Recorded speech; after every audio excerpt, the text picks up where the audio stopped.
সুন্দর দাম্পত্য জীবনের জন্য একজন স্ত্রীর মাঝে যে সকল গুণ থাকা উচিত সে সম্পর্কে ইমাম ইবনে কুদামা আল মাকদিসি রাহিমাহুল্লাহ ৮টি পয়েন্ট উল্লেখ করেছেন। ৮টি পয়েন্টের প্রথমটি হলো দিনদারিতা। কারণ রাসূল সাল্লাল্লাহু আলাইহি ওয়াসাল্লাম বলেছেন, দিনদার দেখে নির্বাচন করো। দিনহীন স্ত্রী তার স্বামীর দিনদারিতাকে নষ্ট করে দেবে এবং হিংসাত্মক অনুভূতি দিয়ে তার অন্তরকে বিপর্যস্ত করে তুলবে, ফলে তার জীবনে নেমে আসবে অশান্তি। ২ নাম্বার হলো উত্তম আখলাক। অভদ্র নারী কল্যাণের চেয়ে অকল্যাণী বয়ে আনে। ৩ নাম্বার সৌন্দর্য। এটাও কাঙ্ক্ষিত, কারণ এর মাধ্যমে চরিত্রের হেফাজত হয়। এই জন্য একজন ব্যক্তি তার হবু স্ত্রীর প্রতি বারবার তাকাতে বাধ্য হয়। এটি সত্য, আগের কিছুর মানুষ সৌন্দর্যকে একেবারেই পাত্তা দিতেন না, উপভোগ করার পেছনে তারা ছুটতেন না।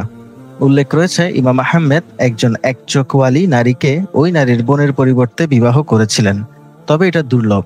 অধিকাংশ পুরুষ এমন স্বভাবের না। ৪ নাম্বার সহজসাধ্য মোহরানা। সাইদ ইবনে মুসাইব রাহিমাহুল্লাহ ২ দিরহামে তার মেয়েকে বিবাহ দিয়েছিলেন। ওমর রাদিয়াল্লাহু তাআলা আনহু বলেন, নারীদের মোহরানা ধার্যে বাড়াবাড়ি করো না, আর কোনো নারীর জন্য অধিক মোহরানা দাবি করা নিন্দনীয়। তেমনি একজন পুরুষের জন্য নারীর সম্পদের পরিমাণ জানতে চাওয়া নিন্দনীয়। সুফিয়ান সাওরি রাহিমাহুল্লাহ বলেন, যে লোক বিয়ের সময় জিজ্ঞাসা করে এই নারীর কি সম্পদ আছে, জেনে রেখো সে লোক একটি চোর। ৫ কুমারিত্ব। রাসূল সাল্লাল্লাহু আলাইহি ওয়াসাল্লাম কুমারী নারী বিয়ে করতে উৎসাহ দিয়েছেন। সাধারণত একজন কুমারী নারী একজন অকুমারী নারীর চেয়ে পুরুষের প্রতি বেশি অনুরক্ত ও প্রেমময় হয়। এর ফলে ভালোবাসা জন্মায়।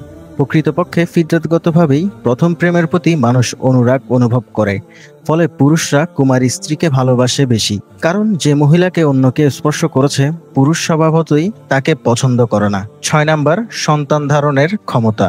৭ নাম্বার বংশ তথা নেককার মুসলিম পরিবারের নারী হওয়া উচিত। ৮ নাম্বার নিকটাত্মীয় না হওয়া। বলা হয়, পুরুষ যেন পাত্রীকে একবার দেখে নেয়, আর মেয়ের অভিভাবক যেন পাত্রের দিনদারিতা, আখলাক ও অবস্থা যাচাই করে। নারী তার স্বামীর সাথে জুড়ে থাকে, তাই গুনাহগার বা বেদাতির সাথে বিয়ে দিয়ে অভিভাবক নিজের প্রতি এবং তার সন্তানের প্রতি জুলুম করে। একবার এক ব্যক্তি হাসান বাসরি রাহিমাহুল্লাহকে জিজ্ঞাসা করেছিলেন, আমার মেয়েকে কেমন ছেলের সাথে বিবাহ দিব? জবাবে তিনি বলেছিলেন, আল্লাহ ভীরু কারো সাথে দাও। সে যদি তাকে ভালোবাসে তাহলে সম্মান করবে, আর যদি ঘৃণা করে তাহলেও কিছুতেই তার উপর জুলুম করবে না।